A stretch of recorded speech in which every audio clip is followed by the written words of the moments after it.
Plate form سے پاکستان بننے سے پہلے آل جموں و کشمیر مسلم کانفرنس کے پلیٹ فارم سے پاکستان کے ساتھ کشمیر کے الحاق کی قرارداد منظور کی گئی، اور یہاں کی اکثریت آبادی کا، مسلمانوں کا پاکستان کے ساتھ تعلق ایمانی تعلق تھا، دینی تعلق تھا اور ہے، اور جغرافیائی اور ثقافتی تعلق تھا اور ہے، جس کی بنا پر جو ہے وہ جب پاکستان بنا تو فطری بات ہے کہ کشمیر کے لوگوں رہنے بسنے والے لوگوں کی بڑی بھاری اکثریت، واضح اکثریت یہ چاہتی تھی کہ وہ پاکستان کے ساتھ جائیں، اور یہی تقسیم پاکستان کے وقت طے ہوا تھا کہ جو ریاستیں جو ہیں مسلم اکثریتی ریاستیں ہیں انہوں نے پاکستان کے ساتھ شامل ہونا ہے۔ اسی بنیاد پر جو ہے وہ جب ڈوگرا راج میں یہ ہندوستان نے جو ہے وہ یہاں مداخلت کی ہے، فوجیں اپنی اتاری ہیں، تو پاکستان کے لوگوں نے، پاکستان کے مسلمانوں نے اور بالخصوص قبائلی علاقے کے لوگوں نے ہماری ڈیمانڈ پر، ہمارے مطالبے پر، یہاں کے لوگوں کی ڈیمانڈ پر انہوں نے ہماری مدد کی ہے۔ اس پہ بحث کی جا سکتی ہے کہ ان میں کچھ لوگ ایسے بھی ہوں گے کیونکہ جنہوں نے یہاں آ کر، کیونکہ وہ 22 تاریخ تھی اور انڈین فوج 27 تاریخ کو آئی، کچھ لوگ یا بہت سارے لوگ کہتے ہیں کہ مہاراجہ نے اپنے اسٹیٹ کو جب ٹوٹتے ہوئے دیکھا ہے تو وہ مجبور ہو گیا تھا کہ وہ انڈیا کو بلائے۔ نہیں، ٹھیک ہے۔ اور دوسری بات کہ مسلمانوں کے ساتھ یس اکثریت مسلمانوں کی ہے، ثقافتی اور دیگر ہمارے لنکس ہونے بھی چاہیے، ٹھیک ہے، لیکن کیا یہ کافی ہے کہ ہم اس بنیاد کے اوپر ہم اپنے سارے اختیارات ان کو دے دیں پاکستان کو، اور پھر ہمارے اپنی تخلیق اور ہمارے اپنی جو ڈیولپمنٹ ہے اس کے پر ہم کوئی غور ہی نہ کریں؟ رہا یہ مسئلہ ہے کہ اختیارات، میں یہ کہتا ہوں جیسا کہ میرے فاضل دوستوں نے کہا کہ آزاد کشمیر کے لوگوں کا یہ جو اس وقت شکوہ ہے، شکایت ہے، اور ایک پوری قوم کے اندر، یہاں آزاد کشمیر کے اندر آپ دیکھتے ہیں کہ ایک ایسی آواز ہے جو اٹھ رہی ہے، یہ بالکل بجا ہے، بالکل درست ہے۔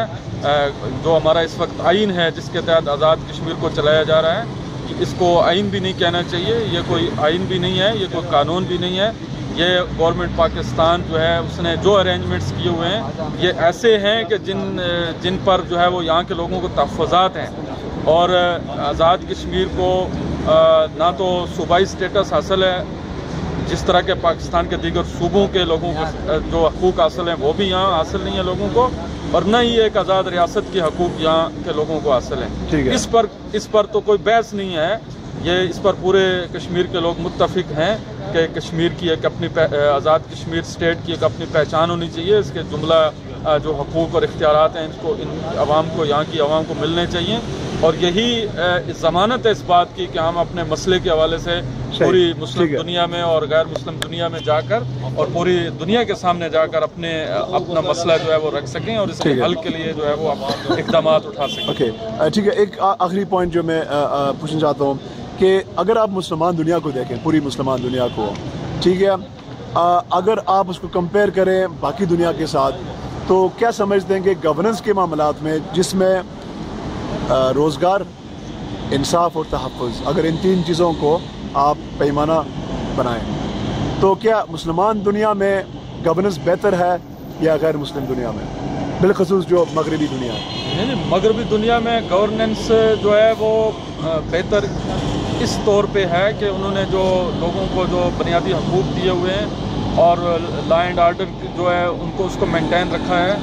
یہ ساری چیزیں جو وہاں ہمیں نظر آتی ہیں یہ وہاں کی لیڈرشپ کی وجہ سے ہے، اور وہاں کے سسٹم کے اندر جو انہوں نے مساوات، عدل، لوگوں کو روزگار کے یکساں مواقع ہیں اور لوگوں کے بنیادی حقوق کا تحفظ ہے، یہ انہوں نے مسلمانوں سے لیا ہے، یہ جو سسٹم ہے وہ انہوں نے مسلمانوں سے لیا، اور یہاں لیڈرشپ جو ہے، یہاں مسلمانوں کی جو لیڈرشپ ہے یہ مغرب کی جو ہے وہ آشیرواد حاصل کرنے کے لیے ان کی کٹھ پتلی کی حیثیت سے کام کر رہی ہے مسلم دنیا کے اندر، اور انہوں نے وہ نظام جو ان کا اپنا نظام تھا اس کو چھوڑ دیا، ٹھیک ہے، جس کی وجہ سے میں چلو ایک اور بات کہنا چاہتا ہوں کہ اسپین میں 7 سال تک تقریباً کم و بیش مسلمان رہے ہیں، اور وہاں پہ مساوات اور دوسرے جو مذاہب کے لوگ تھے ان کے لیے بڑا وہ برداشت، بلکہ آج تک ویسٹ کے اندر اس کی یونیورسٹیز کے اندر مثالیں اس کی دی جاتی ہیں۔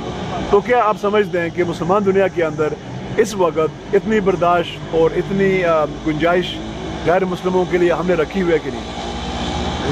بالکل مسلمان دنیا کے اندر کہیں بھی جو ہے وہ غیر مسلم اقوام کے لیے، دوسرے مذاہب کے لوگوں کے لیے کوئی تنگ دلی نہیں ہے، اور اسلام جو نظام ہے اس کے اندر اور مسلمانوں کے اندر اس طرح کی کوئی چیز نہیں ہے۔ خود پاکستان میں کسی بھی جگہ اگر غیر مسلم رہتے ہیں تو ان کے بنیادی حقوق، ان کے بنیادی رائٹس جو ہیں وہ بالکل سیکیور ہیں، ان کو تحفظ حاصل ہے۔ اکا دکا واقعات اگر یہاں ہوتے ہیں مسلم دنیا کے اندر تو وہاں بھی ہوتے ہیں، وہاں میں یہ سمجھتا ہوں کہ وہاں زیادہ ہوتے ہیں۔ اوکے ٹھیک ہے جناب، اگلا جی چلو میں کدھر کہیں بیٹھ جاتا ہوں سر، آپ یہ لیں جی۔ My name is Malik Naseer Awan, I belong to district Neelum. District Neelum, لولی، اوکے۔ اور ابھی کوشچن کریں گے کیا؟ ہاں دیکھیے، جو ٹاپک تھا آج کے 22 ملکیت، اختیارات اور اظہار رائے کی آزادی 22 اکتوبر 1947 کے تناظر میں۔ جی 22 اکتوبر 1947 کا جو واقعہ پیش آیا ہے اس کو میں سابق صدر آزاد جموں کشمیر سردار محمد ابراہیم خان صاحب کی بک ہے کشمیر ساگا، اس کے حوالے سے مختصراً یہ بیان کروں گا کہ جس وقت انڈین انڈیپینڈنٹ ایکٹ 1947 آیا اس میں ریاستوں کو کہا گیا کہ وہ اپنی مذہب، ثقافت، آبادی اور جغرافیائی مال وقوع کے لحاظ سے انڈیا اور پاکستان کے ساتھ اپنے علاقے کا فیصلہ کریں۔ ٹھیک ہے۔ تو برِ صغیر کی 562 ریاستوں میں سے صرف ریاست حیدرآباد دکن نے خود مختاری کا اعلان کیا، جس کو بعد ازاں 1949 میں انڈیا نے ملٹری ایکشن کے ذریعے کور کر دیا۔ ٹھیک ہے۔ اس کے نتیجے میں پاکستان کے ساتھ بھارت کی جو ریاست ہے اس کا نام ہے آج کل گجرات، اس وقت نام تھا جوناگڑھ۔ نہیں، جوناگڑھ اس کا ایک چھوٹا سا حصہ تھا۔ تو اس کے مہاراجا نے یہ فیصلہ کیا کہ میں پاکستان کے ساتھ الحاق کروں گا، لیکن انڈیا نے وہاں پر یہ موقف لیا کہ چونکہ ریاست کی آبادی جو ہے وہ ہندو ہے لہٰذا اس کو ہندوستان کے ساتھ الحاق کرنا چاہیے، اور یہی فیصلہ حیدرآباد دکن کے ساتھ ہوا کہ چونکہ ریاست کی اکثریت جو ہے وہ ہندوؤں پہ مشتمل ہے، مسلمان مہاراجا ہے لہٰذا اس کا الحاق بھارت کے ساتھ ہونا چاہیے۔ تو اس بنیاد پر ریاست جموں و کشمیر کی 87% عوام جو ہیں وہ مسلمان ہیں، اور کشمیر صدیوں سے تاریخی، جغرافیائی، نسلی، لسانی اور مذہبی طور پر پاکستان کے ساتھ جڑا ہوا ہے، اور وہاں کے عوام کو یہ حق حاصل تھا کہ وہ اپنا رائٹ آف سیلف ڈٹرمنیشن کا فیصلہ کریں۔ اور 19 جولائی 1947 کو سردار محمد ابراہیم خان کے گھر سری نگر میں ایک قرارداد پاس ہوئی جس میں کشمیر کی آزادی کا فیصلہ پاکستان کے ساتھ الحاق کی صورت میں کیا گیا۔ اس کے بارے میں بہت سارے لوگ بات ہو چکی ہے، میں اس کو آگے کروں گا۔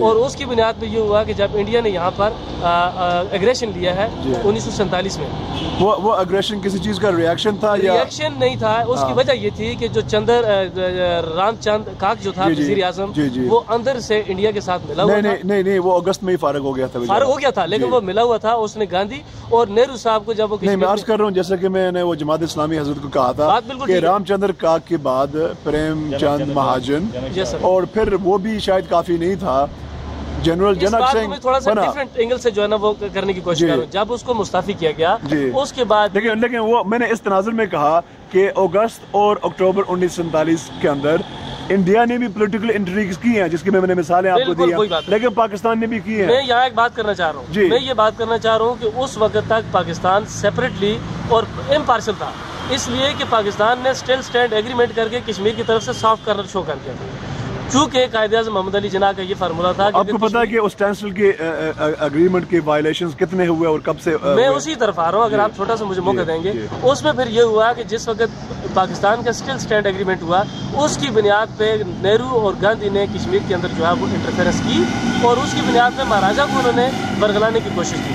جب مہاراجا کو ورگلایا گیا تو ادھر پاکستان کو یہ شک پڑا کہ ایسا نہ ہو کہ وہ کشمیر کا علاقہ جو ہے بھارت کے ساتھ کرے۔ ٹھیک ہے۔ ہوا یہ کہ پاکستان کے صوبہ سرحد کے جو اس وقت کے وزیر اعلیٰ تھے خان عبد القیوم خان، ان کا داماد تھا میجر انور، جس کا سردار شوکت یاد نے اپنی کتاب میں بھی لکھا ہے، گمگشتہ قوم میں ذکر کیا ہے، اس کو بھیجا گیا۔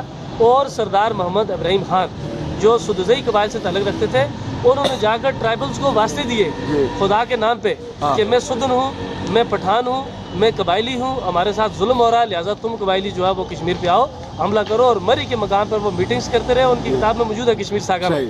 اور پھر انہوں نے قبائلیوں کو ریاست جموں کشمیر پہ 22 اگست کو ایگریشن کرنے میں، حملہ کرنے میں مدد فراہم کی، اور اس کے نتیجے میں 24 اکتوبر 1947 کو جو پہلے ایک نام نہاد حکومت یہاں پر قائم ہو چکی تھی غلام نبی گلکار کی قیادت میں، اس کو برطرف کر کے 24 اکتوبر 1947 کو یہاں پر انہوں نے کیا کیا، ایک حکومت قائم کی، اور اس حکومت کے بعد آزاد جموں و کشمیر کی جو ریگولر آرمی تھی، مثلا میں آپ کو میجر مرزا حسن خان کی مثال دیتا ہوں کہ گلگت بلتستان میں without interruption of Pakistani regular army government, انہوں نے خود بریگیڈیئر کھنسارا سنگھ کو گرفتار کیا، اور 64,000 مربع میل جو علاقہ تھا ہمارا گلگت بلتستان کا، اس میں سے 47,000 کو خود بخود جو ہے نا اپنی مدد آپ کے تحت آزاد کروایا، اور اس کے بعد گورنمنٹ آف پاکستان کو ٹیلی گرام بھیجا کیا وہ اس علاقے کو جو ہے تم ٹیک اوور کرو. یہ ان کی کتاب جو ہے زنجیر سے شمشیر تک، اس میں لکھا ہوا ہے شمشیر سے زنجیر تک. اور پھر وہاں سے سید عالم نامی ایک نائب تحصیلدار کو انہوں نے بھیجا جو پولیٹیکل ایجنٹ کے طور پہ وہاں پر رہا، اور اس نے پھر ٹیک اوور کیا علاقے. جبکہ آزاد اس کے بعد کیا ہوا، یہ بھی اس کے بعد یہ ہوا کہ وہاں کی پاکستان کی ریگولر فورسز اور جو کشمیر کی اپنی ریگولر فورس تھی اس کے درمیان ٹکراؤ کی کیفیت ہوئی، جس میں 1970 تک 17,000 مربع میل کا علاقہ انکلوڈنگ کارگل، لیہ لداخ یہ لوز کر گئے، اور پھر جو ہے بقیہ علاقہ جو ہے 28,000. ایک سیکنڈ، یہ لیہ لداخ تو میرے خیال سے انڈینز نے 47 میں ہی لے لیا، یہ 1949 میں لیہ لداخ لیا ہے. اسکردو کا علاقہ جو ہے یہ میرے خیال سے 48 کے درمیان 47 میں ٹیک اوور کر لیا تھا، لیکن 48 میں جو ہے انڈیا نے ٹیک اوور کیا. مرزا حسن خان کی کتاب میں ڈیٹ وائز چیزیں مینشن کر دی. جبکہ آزاد جموں کشمیر کی جو ہماری گورنمنٹ تھی اس میں 1951 میں معاہدہ کراچی کے تحت انہوں نے 1949 میں کشمیر کا جو پارٹ تھا ہمارا گلگت بلتستان، اس کو عارضی انتظام کے طور پہ پاکستان کے حوالے کیا. اور اس بات پہ انہوں نے کہا کہ چونکہ 1947 میں مسلم کانفرنس نے تحریک قرارداد علاقے پاکستان منظور کیا ہے، چونکہ یہاں پر آزاد کشمیر میں اس وقت مسلم کانفرنس جو گورنمنٹ کر رہی تھی، چودھری غلام عباس، سردار عبدالقیوم خان، سردار محمد ابراہیم خان صاحب، یہ لوگ یہاں کی جو انقلابی کونسل تھی اس کو رن کر رہے تھے. تو انہوں نے پھر یہ فیصلہ کیا کہ چونکہ ہم پاکستان کی جو ہے وہ فوج کے بغیر یہاں پر کام نہیں کر سکتے، لہٰذا انہوں نے فوج کی مدد سے کچھ علاقے آزاد کروائے اور کچھ کو جو ہے نا انہوں نے یہاں پر کنٹرول کیا. 1951 میں کشمیر لبریشن موومنٹ کے نام سے چودھری غلام عباس نے ایک تحریک شروع کی، لیکن پاکستان اس وقت جو ہے وہ انڈیا کے ساتھ جو لیاقت علی خان نے ایک معاہدہ کیا جس میں جنگ بندی کو قبول کر لیا گیا. جنگ بندی قبول کرنے کی پاداش ہی میں چودھری غلام عباس نے جو ہے پولیٹیکل ایکٹیویٹی سے وڈرال کر لیا اور ابتداد میں جا کر وہ غیر سیاسی زندگی پسند کرنا شروع. تو یہاں پر چلو یہ کچھ تھوڑا سا تاریخی پس منظر آپ نے دیا ہے، لیکن اس 64 سال میں کیا آپ مجھے بتائیں کہ ملکیت، اختیارات اور اظہار رائے کی آزادی کے حوالے سے کیا آپ کا خلاصہ کیا ہے؟ جی، اظہار رائے کی جو ہے اور اختیارات کی بات کی، اور آپ نے ملکیت کی بات کی. جہاں تک ہمارے پاس جو ہے اسٹیٹ سبجیکٹ موجود ہے جو 1926 میں مہاراجا ہری سنگھ نے پاس کیا. 1926 میں اسٹیٹ سبجیکٹ جو ہے وہ ہمارا سب سے پہلے مہاراجا نے پاس کیا ہے، جس کے تحت ہم ریاست باشندہ، درجہ اول کی، درجہ دوم، درجہ سوم کی اور غیر ریاستی کی تعریف کرتے ہیں. تو میں یہ سمجھتا ہوں کہ ریاست جموں و کشمیر کا جو یہ پارٹ ہے ریاست آزاد کشمیر، یہاں پر کسی بھی غیر ریاستی کو پراپرٹی خریدنے کی، یہاں پر کسی طرح کی ملکیت شو کرنے کی اجازت نہیں ہے. ایک سیکنڈ، آپ اس کو ایک پازیٹیو ایلیمنٹ کے طور پر پیش کر رہے ہیں. گلگت بلتستان میں آپ کو پتہ ہے کہ کیا ریشیوز ہیں؟ گلگت بلتستان میں وہاں پر جو ہے اس طرح کا کچھ مسٹیکس یا انٹرونشن. اور مجھے آپ یہ بتائیں کہ میرپور میں پنجابی لوگوں نے پراپرٹیز نہیں خریدی ہوئی ہیں؟ سر میں آپ کو یہ کہتا ہوں کہ آزاد کشمیر میں جو باشندہ ریاست درجہ اول کا جو سبجیکٹ ہمارا وہ بالکل اپلیکیبل ہے. اور یہاں کئی لوگ شکایتیں کر رہے ہیں کہ ہم 47 سے پہلے آئے لیکن یہاں ہمیں ووٹ دینے کا حق حاصل نہیں ہے، ہمیں یہاں ملازمت کرنے کا حق حاصل نہیں ہے. میں سمجھتا ہوں آزاد کشمیر میں امپلیمنٹیشن اس کی کم از کم 90%. نہیں، ویسے ملازمت کرنے کا حق مجھے بھی نہیں ہے. میں 6.5 سال سے یہاں پہ ہوں، میری فیملی 700 سال سے ہے یہاں پہ. کم از کم کنسٹیٹیوشنلی آپ کو جو ہے نا کوئی یہ نہیں کہہ سکتا کہ آپ یہاں ملازمت نہیں کر سکتے. لیکن صبح سے رات میرے خط کے بھی جواب نہیں دیتے، ملازمت بہت دور کی بات ہے. میں یہاں تک سمجھتا ہوں میں اسی کا جواب دوں گا کہ آزاد کشمیر کا جو یہاں پر اسٹیٹ سبجیکٹ کا آمد باشندہ ہے اس پہ کسی بھی طرح کی کوئی پابندی نہیں ہے. البتہ پاکستان سے یا انڈیا سے آیا ہوا یا کہیں دور پار سے آیا ہوا. ہم تھوڑا سا یہ اظہار رائے آزادی کے بارے میں آپ کیا سمجھتے ہیں کہ کوئی میڈیا یہاں پہ اخبارات یا ریڈیو اپنے کبھی وہ گائیڈ لائنز یا وہ پڑھی ہیں جو کمٹمنٹ انہوں نے کرنی ہوتی ہے؟ اس کا یہ ہوا کہ وہ اظہار رائے کی آزادی کے مطابق انٹرم کنسٹیٹیوشن 1974 ہے وہ سردار عبدالقیوم خان صاحب نے سردار ابراہیم صاحب کی زید اور مجھے آپ یہ بتائیں کہ یہ جو 74 کا ایکٹ ہے اسمبلی میں کتنا اس کا ڈسکشن ہوا ہے؟ ابھی آج ہمارے جو اس وقت کے اپوزیشن لیڈر ہیں راجہ فاروق حیدر خان صاحب، انہوں نے الیکشن سے پہلے اور بعد باقاعدہ کانسٹنٹلی اس بات پہ زور دیا ہے کہ کشمیر کونسل کو ختم کیا جائے اور آزاد جموں کشمیر اسمبلی کو امپاور کیا جائے اور اس کے بعد جو کشمیر کونسل کے جو ہمارے اوپر وزارت امور کشمیر اور گلگت بلتستان ہے اس کو ختم کر کے تمام جو اس کے امپاورمنٹ ہے وہ آزاد کشمیر گورنمنٹ کو دی جائے اور انٹرم کنسٹیٹیوشن 1974 کو ختم کر کے آزاد کشمیر اسمبلی کو شفٹ کیا جائے. تو میں یہ سمجھتا ہوں کہ سول سوسائٹی کے اندر بہت شعور آ گیا ہے, ہمارا میڈیا ماشاءاللہ بڑا باشعور ہو گیا ہے, نوجوان بڑے باشعور ہو. ایک سیکنڈ, جو میڈیا کی بات ہے کہ اس میں کچھ گائیڈ لائنز ہے, کچھ شیخیں ہیں. آپ جو بات کر رہے ہیں وہ ساری چیزیں ان کا جو منبع ہے, سورس ہے, وہ ہے interim constitution 1974.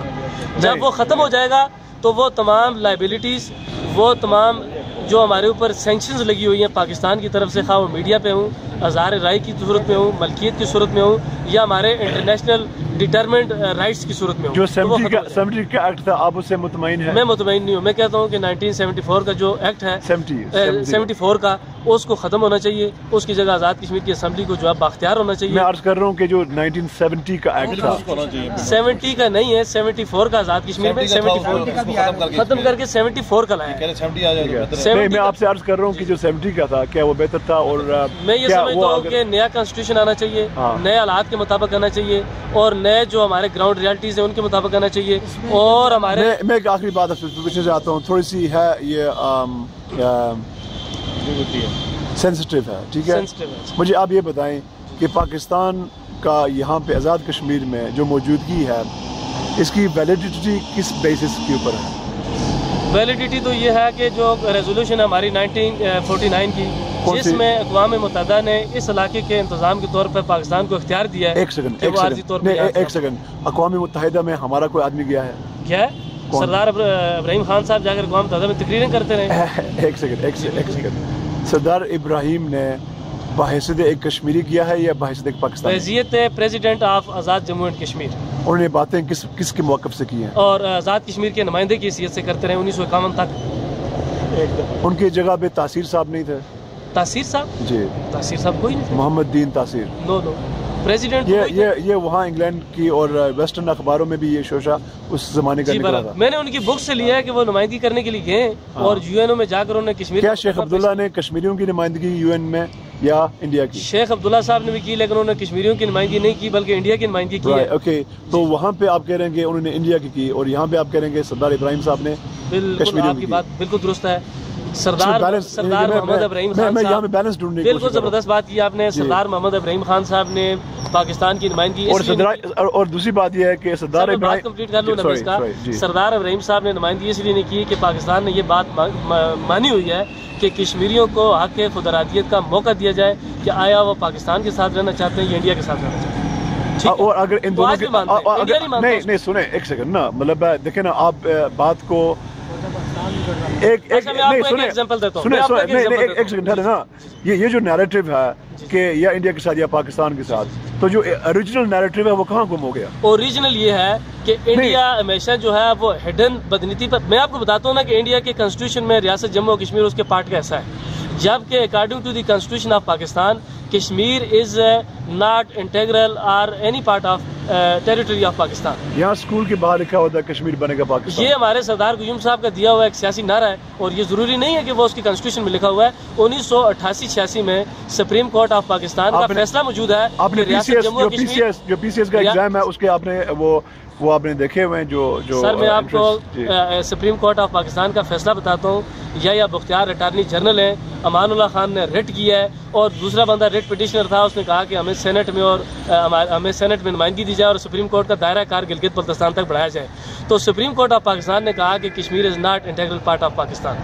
Due to this ہم جو ہے نہ سپریم کورٹ کو وہاں پر جو ہے وہ لا سکتے ہیں, تو نہ ان کو سینٹ میں نمائندگی دے سکتے ہیں. آج بھی پاکستان کی ملٹری, اس کا کنسٹیٹیوشن, اس کی سیاسی جماعتیں کشمیر کو سیپریٹ پارٹ مانتی ہیں, اور اس کو جب تک کشمیری عوام جو ہے اپنا فیصلہ نہیں کرتے کہ ہم کیا کرنا چاہتے ہیں, خود مختار رہنا چاہتے ہیں, انڈیا کے ساتھ رہنا چاہتے ہیں, پاکستان کے ساتھ رہنا چاہتے ہیں, اس وقت تک کشمیر نہ انڈیا کیسا ہے نہ پاکستان کیسا ہے. لیکن انڈیا نے بدنیتی سے دفعہ 372 کے تحت ریاست جموں و کشمیر کو اپنی یونین کا 70 کے تحت اپنی یونین کا ایسا بنایا ہوا ہے, لیکن پاکستان نے ایسا نہیں کیا. اس کا مطلب ہے کہ پاکستان جو ہے وہ کشمیریوں کا خیر خواہ ہے, اور انڈیا جو ہے وہ جارحیت پسند ملک ہے اور اس نے جارحیت کی ہوئی. اگر وہ جارح ملک نہیں ہے تو آپ نے کنسٹیٹیوشن سے پہلے یہ شک ختم کرے کشمیریوں کو وہ جو سیپریٹ اور ڈسپیوٹڈ ٹیریٹری جو ہے وہ تسلیم کرے اور پھر دونوں فوجیں. مجھے آپ یہ بتائیں نا، آخری بات یہ ہے کہ جو معاملات ہیں انڈیا اور پاکستان کے، چاہے جو مرضی ہوں، کشمیر کے متعلق ہوں یا دیگر ہوں، کیا یہ ضروری ہے کہ ہم بحث کشمیری لیٹس سے کہ ہم جو میجورٹی ہیں، ہم سمجھتے ہیں کہ ہمارا نیریٹو بھی کچھ الگ ہے، ہمارا مسئلہ ہی کچھ الگ ہے، اور ہم انڈیا اور پاکستان کے بحث میں انڈیا اور پاکستان کے معاملات کے بیچ میں نہیں پڑنا چاہتے؟ بہت زبردست بات یہ اور بہت اچھا کوشچن پورے کا جو ہمارا نقش ایسی میں آتا ہے. میں نے یہی عرض کیا ہے کہ انڈیا اور پاکستان کو یہاں سے تمام لوگ ہم یہ کہتے ہیں کہ ان کی ہم بحث میں نہیں پڑتے، لیکن اس کے لیے ضروری ہے کہ انڈیا اپنے کانسٹیٹیوشن سے یہ چیز ختم کرے. دیکھیں نا، ہم واپس آ رہے ہیں انڈیا کے اوپر. اگر ہم کانسٹیٹیوشنل میٹرز کو دیکھیں گے، ایک تو ہوتا ہے جو لکھا ہوا ہے، یعنی کہ جو آپ نے 257 پاکستان کی کانسٹیٹیوشن کی بات کی. اب میں سمجھتا ہوں کہ بڑی عجیب بات ہے کہ وین، اس میں لفظ وین ہے کہ نہیں؟ ٹھیک ہے، تو یہ ایک اسمپشن ہے کہ نہیں؟ یہ اسمپشن ریلیٹ نہیں ایک سیکنڈ، نہیں میں یہ اسمپشن ہے کہ نہیں؟ دیکھیں بات یہ ہے جی کہ آپ یہ دیکھیں جو ٹروس معاہدہ ہے، دو بندوں کے درمیان معاہدہ بھی ہو، یہ ٹروس معاہدہ انٹرنیشنل معاہدہ ہے جی. اس کے تحت پاکستان نے اپنے فوج اور سیبلنگ پہلے نکالنے ہیں، پاکستان نے اصول کو مانا ہوا ہے. اس کے بعد انڈیا جو ہے نا وہ اپنی فوجیں واپس بلائے گا. تو پاکستان کو پہلا سٹیپ پاکستان نے اٹھانا ہے جو آج تک نہیں اٹھایا گیا. ٹھیک ہے سر، اس میں ایک سیکنڈ، مطلب کیونکہ آپ نے ایک منٹ، میں جو کیونکہ ایک چیز میں کلیریفائی کرنے کی کوشش کر رہا ہوں کہ آپ کہہ رہے ہیں کہ بیلنسڈ ہونا چاہیے، نیریٹو بھی کچھ، وہ بھی آپ تسلیم کر رہے ہیں کہ نیریٹو بھی کچھ اور ہے، لیکن پھر بھی آپ انڈیا اور پاکستان کی بات ہی لے آ رہے ہیں. کیونکہ آپ سوری، میں کوئی تنقید یا نہیں، میں ایک چیز کو سمجھنے کی کوشش کر رہا ہوں، ٹھیک ہے، کہ لیکن پھر واپس ہم ڈریگ اسی میں آتے ہیں کہ انڈیا نے کانسٹیٹیوشنلی یہ کیا ہے، ٹھیک ہے، اس کو اپنا حصہ بنایا ہے، انہوں نے نہیں کیا. ٹھیک ہے، پریکٹیکلی جو ہو رہا ہے، میری رائے ہے، میرا دعویٰ ہے کہ جو کچھ وہ کر رہا ہے یہ بھی کر رہے ہیں. سر میں کہتا ہوں ایک لفظ استعمال ہوتا ہے، نہیں استعمال ہوتی ہے ڈیفیکٹو، ایک ہوتی ہے ڈیجورو. میں آپ کو یہ کہتا ہوں اگر آپ ڈیفیکٹو اور ڈیجورو کا کنسیپٹ سمجھتے ہیں تو ایک بندہ کہتا ہے کہ یہ ہی از مائی لیجیٹیمیٹ چائلڈ اور یہ کہتا ہے میں یہ کہتا ہوں انڈیا نے ہمارا جو ریاست جموں اور کشمیر ہے وہ کانسٹیٹیوشنلی اپنا پارٹ بنا لیا. ٹھیک ہے، اس نے ڈی جیور بنایا ہے، ڈی فیکٹو بھی بنایا ہے، اور آپ کہہ رہے ہیں کہ پاکستان نے صرف ڈی فیکٹو بنایا ہے. جبکہ پاکستان کا ڈیفیکٹو ہے، اس نے ایگریشن لیا ہوا ہے، لیکن وہ لیگلی کہتا ہے کہ ہمارا ڈیفیکٹو جو پوزیشن ہے وہ ختم ہو جائے. اوکے، میں ایسا کرتا ہوں، آپ کہہ رہے ہیں کہ پاکستان نے ڈی جیور نہیں کیا ہوا ہے، ٹھیک ہے، اوکے، لیکن ڈی فیکٹو کیا ہوا ہے. ڈیفیکٹو کیا ہوا ہے، ٹھیک ہے، اس نے اپنے مقاصد کی خاطر کیا ہے یا ہمارے خاطر کیا؟ اقوام متحدہ کی قراردادوں کے نہیں، اس نے ہماری خاطر کیا کہ اپنے خاطر؟ ہماری خاطر کیا ہے اقوام متحدہ کی قراردادوں کے تحت. اگر ہماری میجورٹی یہاں آزاد کشمیر میں سائن کرتی ہے کہ ہمیں آپ کا نہ ڈی جیور چاہیے نہ ڈی فیکٹو چاہیے، آپ اس کو تسلیم کریں گے؟ بالکل، پاکستان کو چلے جانا چاہیے. ٹھیک ہے جناب.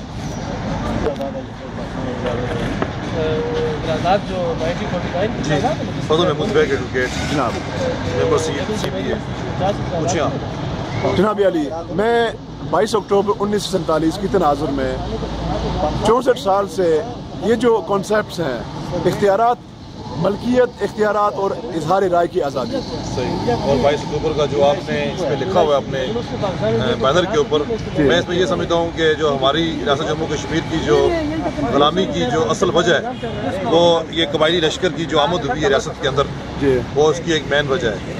اور جہاں تک میرے ساتھی نے مجھ سے پہلے کہا کہ یہاں پر جو ہمارے حکمران تھے، سردار ابراہیم جو پریزیڈنٹ تھے یا جو اس وقت جو روبے رواں تھے اس کے، ان کے لیٹرز کے اوپر گیا ہے. ہوتا یوں ہے کہ جو ہماری زندگی میں جو واقعات جو پیش آتے ہیں ان کے مستقبل میں کیا اثرات ہوں گے اس کے اوپر ہم لوگوں کو اتنا معلومات نہیں ہوتی ہیں. اس وقت بھی وہ ایک جذباتی کیفیت تھی، اور جو وہاں کی اس وقت کی جو ہماری موجودہ قیادت تھی وہ اس کے جو مستقبل میں جو اس کے اثرات پڑنے تھے اس سیاست کے اوپر، اس سے جو ہے وہ ناواقف تھی. اور میں سمجھتا ہوں کہ جو یہ میرے ساتھی نے کہا کہ سردار ابراہیم خان نے جو اپنی بک میں یہ بات تسلیم کی ہے، یہ بات وہ اسی طریقے سے اس نے تسلیم کی ہے جس طرح اس نے سینٹرل بار کے ایک اجلاس میں جب وہ مہمان آیا تھا اور اس نے کہا تھا کہ اس نے معاہدہ کراچی کے اوپر دستخط نہیں کیے. یہ آن دا ریکارڈ ہے. ہمارے ایک سینٹرل بار مظفر آباد کے ایک جس میں وہ پروگرام میں وہ مہمان تھے، انہوں نے اس بات کو تسلیم کیا. اسی طریقے سے اگر وہ آج زندہ ہوتے تو وہ ضرور یہ بات کہتے کہ یہ جو قبائلی حملہ ہوا ہے یہ غلط تھا، کیونکہ اس کے اندر صرف جو ہے ایک سردار ابراہیم خان کا مری میں بیٹھ کے جو اس نے منصوبہ تیار کیا، جو جس طرح میرے ساتھی ملک نصیر ایڈوکیٹ نے کہا ہے، میں اس سے متفق نہیں ہوں. اس کے پیچھے مختلف جو ہے عوامل تھے، مختلف عناصر جو ہے اس کے پیچھے جو ہے وہ کارفرما تھے.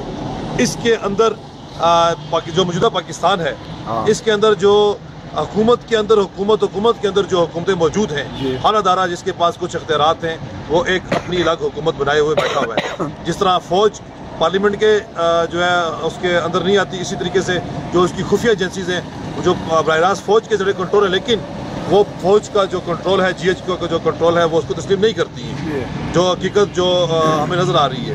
اسی طریقے سے 22 اکتوبر 1947 کو جو یہاں پر قبائلی لائے گئے، اس کے اندر مختلف عوامل کارفرما تھے، وہ یہاں پر آئے، اور جو یہ ایک مشہور مقولہ اور اس وقت سامنے آئی جو چیز، وہ یہ تھی کہ مال تمہارا علاقہ ہمارا، اور اس کو زندہ قوموں کی یہ نشانی ہوتی ہے. میں تسلیم نہیں کرتا ہوں کہ پاکستان کی اس اکثریت کے وہ زندہ قوموں میں شمار ہوتے ہیں، لیکن پاکستان کا ایک مشہور T V channel Geo News, اس کا ایک پروگرام آپس کی بات کا ایک اینکر نجم سیٹھی اپنے ستمبر کے ایک پروگرام میں اس چیز کو تسلیم کر چکا ہے کہ جو قبائلی لشکر یہاں پر آئے، اس میں پاکستان کی گورنمنٹ اس میں ملوث تھی، یا اس کے ادارے اس میں ملوث تھے.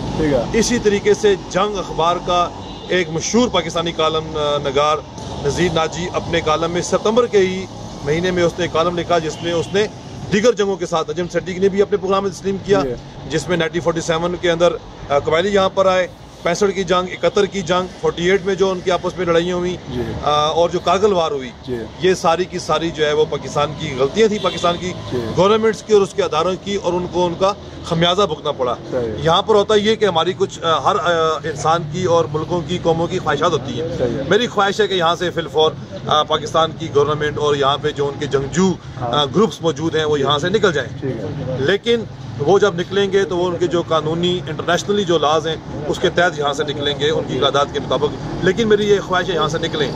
اسی طریقے سے پاکستانی ادارے یا ان کی سیاسی جماعتیں یا ان کی حکومتوں کی یہ خواہشات ہیں کہ وہ یہاں پر اپنا قبضہ جمائیں، اور ان کی یہ خواہش کہ یہاں پر غیر ریاستی لوگوں کو آباد کیا جائے، غیر ریاستی جنگجو جو گروپس ہیں، لشکر طیبہ ہے، جیش ہے، یا اور دیگر جو ہیں، ان کو یہاں پر لا کے جو ہے وہ ان کی یہاں پہ اثرات جو ہے اثر رسوخ بڑھایا جائے.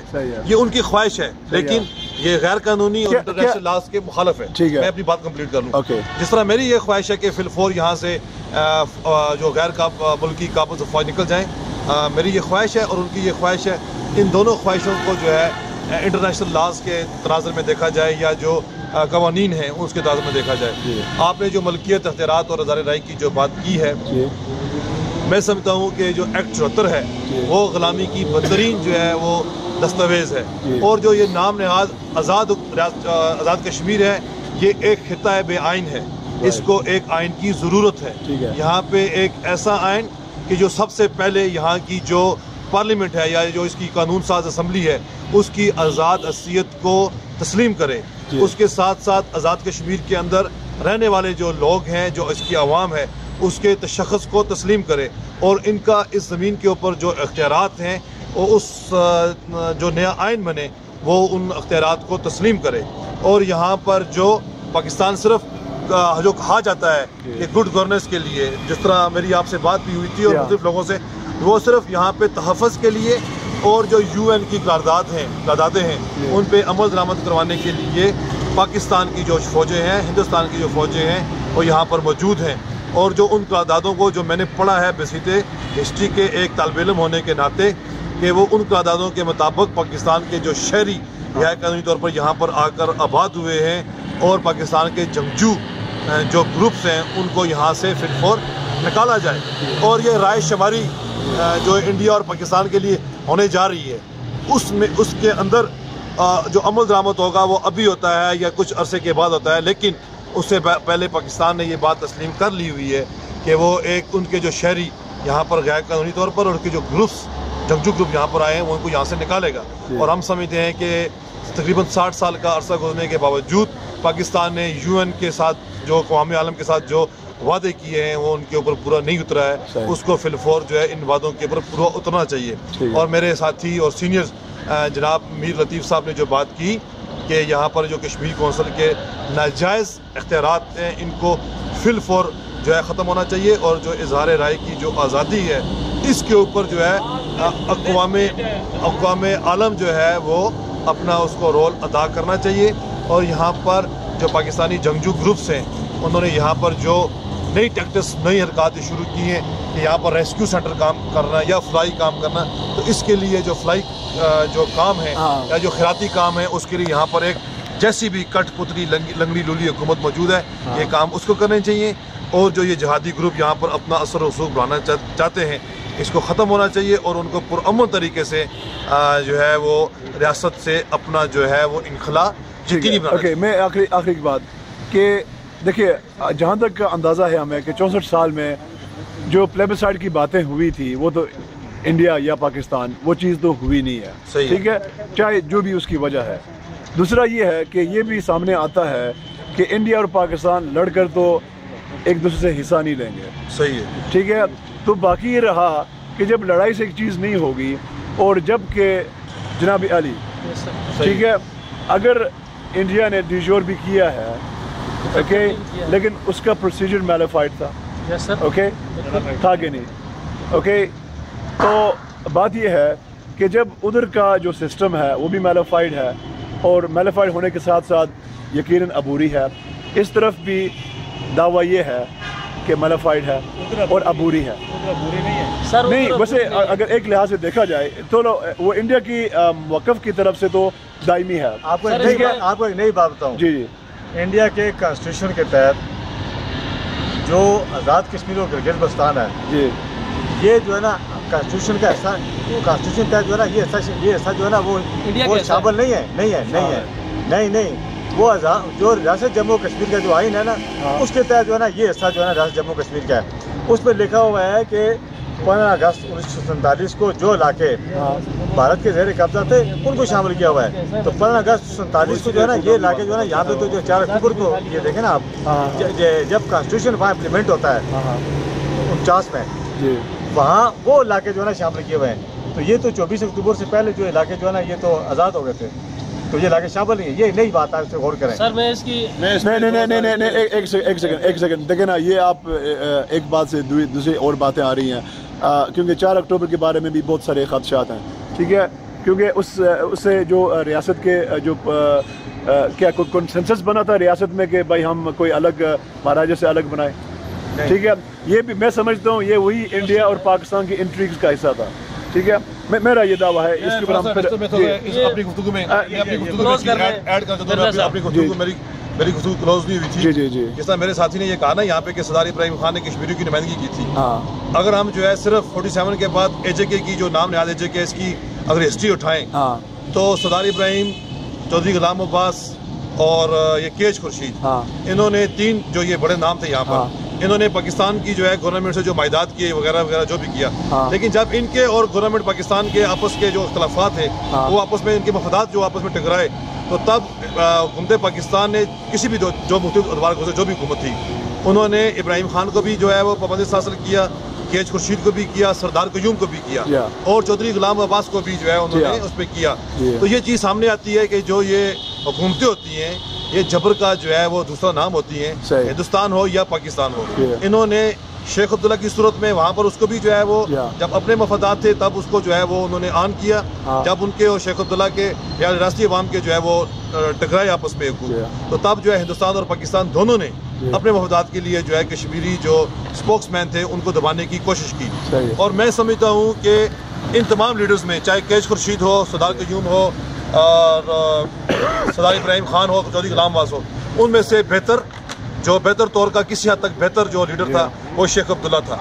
اور شیخ عبداللہ نے جس طریقے سے ریاستی عوام کی نمائندگی کی ہے میرے خیال میں اس کے بغیر اور کوئی اس 47 کے بعد کا جو ہے کوئی اور لیڈر جو ہے اس نے جموں کے لوگوں کا نظر انداز نہیں کیا. معاملات بہت سارے ہیں. جی میں ایک سیکنڈ آپ اس کو ایک اور نئی بات آپ کو کہنا چاہتا ہوں. اوکے نہیں بیسکلی بات یہ ہوئی ہے کہ 1951 میں پونچھ کے لوگوں نے یہ کہا کہ ہمیں جو ہے نا اپنا وزیر اعظم جو ہے اپنا صدر چاہیے آزاد کشمیر کا بندہ ہوا. اوکے